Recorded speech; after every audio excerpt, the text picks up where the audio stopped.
কি এই এরিয়ার মধ্যে এখানে কি কোনো ফ্যাক্টরি দেওয়ার কোনো আছে? হ্যাঁ, ওইটা তো নাই।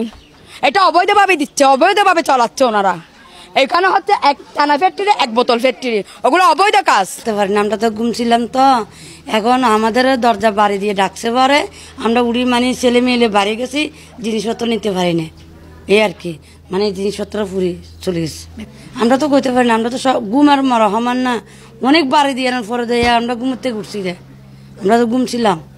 তো আমরা দিশে মিশে না পাইয়া ছেলে মেয়ে আগে বাইরে গেছি, তো জিনিসপত্র নিতে পারি না আর কি। এটা আমাদের হচ্ছে আবাসিক এরিয়া, বসত বাড়ি স্থাপনা।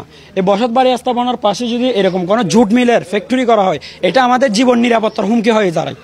এটা আজকে প্রথমবার না, এর আগে আজ থেকে 7, 8 বা 10 বছর আগে এরকম একটা সেম জুট ফ্যাক্টরিতে এখানে আমাদের অপোজিটে এটা সেম এইভাবে অগ্নিসংযোগ হয়েছিল। কিন্তু আমাদের বসত বাড়িটা তখন এতটা ঘনবসতি ছিল না। কিন্তু আমাদের এখন দিন দিন যেহেতু জনসংখ্যা বৃদ্ধি পাচ্ছে, আমাদের এটা হচ্ছে আবাসিক এরিয়া। এরকম আবাসিক এরিয়ার মধ্যে এতটা আমরা সারা রাত কষ্ট করছি। এটা সারা রাত আমরা এখন পরিষ্কার করে আমরা এখন আসছি যে আমাদের এখানে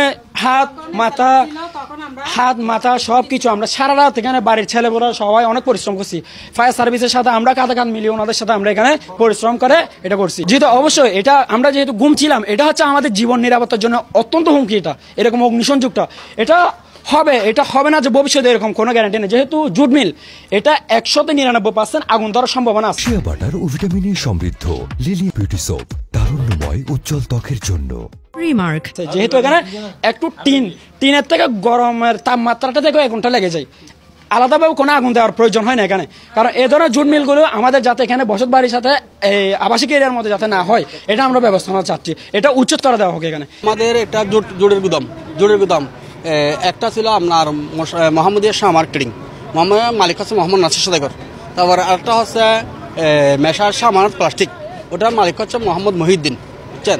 এখন স্যার হঠাৎ রাতের 1-1:30টার দিকে হঠাৎ আমাদের এখান থেকে বিদ্যুৎ সার্কিট থেকে আমাদের বিদ্যুৎ লাইনে শর্ট করছিল। শর্ট করার সাথে সাথে দ্রুত আগুন লেগে গেছে, হঠাৎ করে চলে গেছে আগুন। চলে যাওয়ার পরে এখন আমরা ফায়ার সার্ভিসকে ইনফর্ম করি। ফায়ার সার্ভিস আসছে, এরও অনেক চেষ্টা করছে, কিন্তু চেষ্টা করার পরও নিয়ন্ত্রণ আনতে পারে নাই। কিন্তু এখানে আমরা একটা আমাদের এখানে কত হচ্ছে মোহাম্মদিয়া শাহ মানত প্লাস্টিকের প্রায় 3 কোটি 3.5 কোটি প্রায় 4 কোটির কাছাকাছি মতো আমাদের ক্ষয়ক্ষতি হয়েছে মোহাম্মদিয়া শাহ মানত ট্রেডিংয়ে। শাহ মানত প্লাস্টিক যেটা আছে না, এটা তো হয়েছে প্রায় আপনার 1 কোটি 1.5 কোটির কাছাকাছি, দুটোটা মিলে প্রায় 5 কোটি স্যার।